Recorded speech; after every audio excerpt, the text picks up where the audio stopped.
অনেকটা খোঁজার পর ফাইনালি আমাদের রুমটা মানে পাওয়া গেল। আমাদের রুমটা মোটামুটি 3rd ফ্লোরে, একটু ওপরে, আর সিঁড়িগুলো ভীষণ ছোটো ছোটো ধাপ।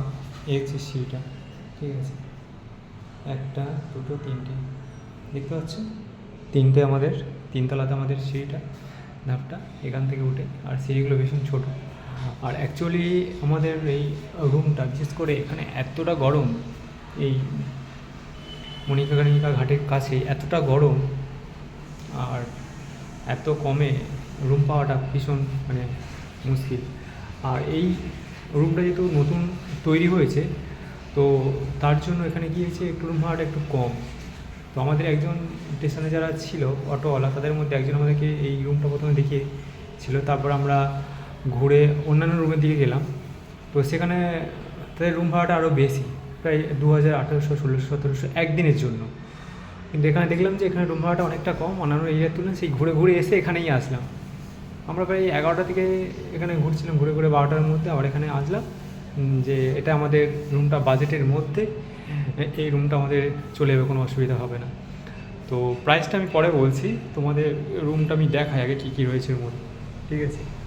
এই হচ্ছে রুমটা, কন্ডিশনটা, ঠিক আছে।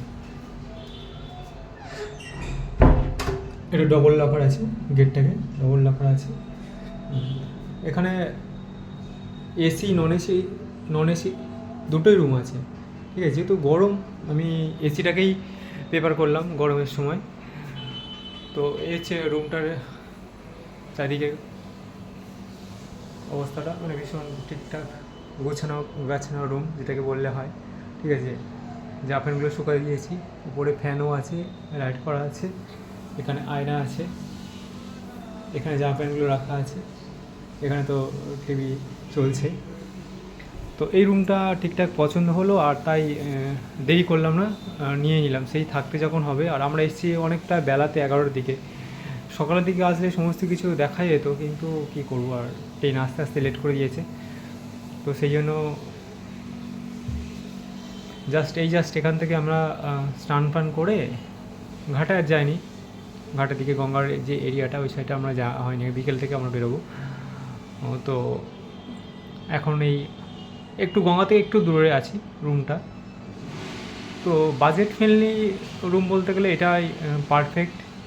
এসি রুম, এত কম টাকায় এর থেকে আর মানে বেশি আশা করা যায় না, বিশেষ করে আমাদের থেকে। বিছানাটা সমস্ত গোছানো গাছানো বিছানা, ঠিক আছে। এসি এদিকে চলছে, জামা প্যান্ট শুকাতে দিয়েছি, যেগুলো পরেছিলাম, ঠিক আছে। তারপর স্নান করে আমরা খেতে গেলাম, খেয়ে আসলাম, দিয়ে রুমে ঢুকলাম। তোমাদেরকে রুমটা দেখানোর ছিল, তো সেই জন্য বলি একটা ভিডিও তাহলে করাই যাক। তো রুমটার অ্যাকচুয়াল লোকেশান হচ্ছে গোদালিয়ার যে মোড় আছে, সেই মোড় থেকে 2 মিনিট হেঁটে বাঁ সাইডে। আমার এই মুহূর্তে নামটা আমি মনে পড়ছে না যে হোটেলটার নাম কি আছে, আমি পরে ডিসক্রিপশান বক্সে আর কমেন্টে আর ভিডিওর নিচে আমি এটাকে নাম্বারটাকে শো করে দেবো। তোমরা যদি কেউ বিশেষ করে এরকম রুম বাজেট ফ্রেন্ডলি রুমের নিতে চাও, তো ওদের সঙ্গে কন্ট্যাক্ট করে নিও।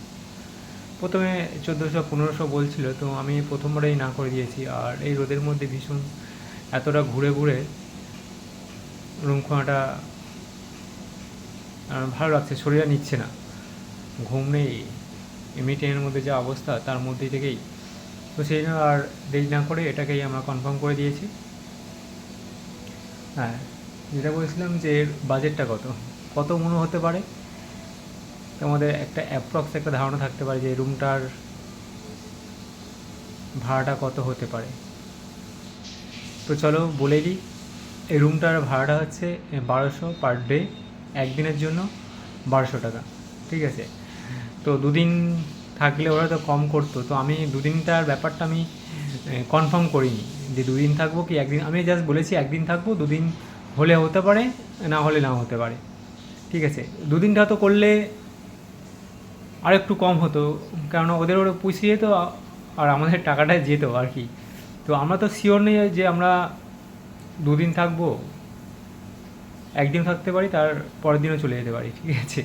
তো সেই জন্য হিসাবে একদিনের জন্য অ্যাকচুয়ালি সমস্ত কিছু পেমেন্ট করে দিয়েছি। তো ওরাও রাজি হয়ে গেছে, যদি 2 দিন থাকতো আর একটু প্রাইসটা কম হয়ে যেত। তো ভিডিওটা তোমরা একটু শেয়ার করে দিও, তোমরা সবাই দেখলে। সমস্ত ইনফরমেশান আমি এই ভিডিওর মধ্যে দিয়ে দিয়েছি। বাকি কাজটা আমি মানে বাকি যে ভিডিওগুলো সেগুলো পর আমি আপলোড করব, দেখে নিয়ে। চলো টাটা।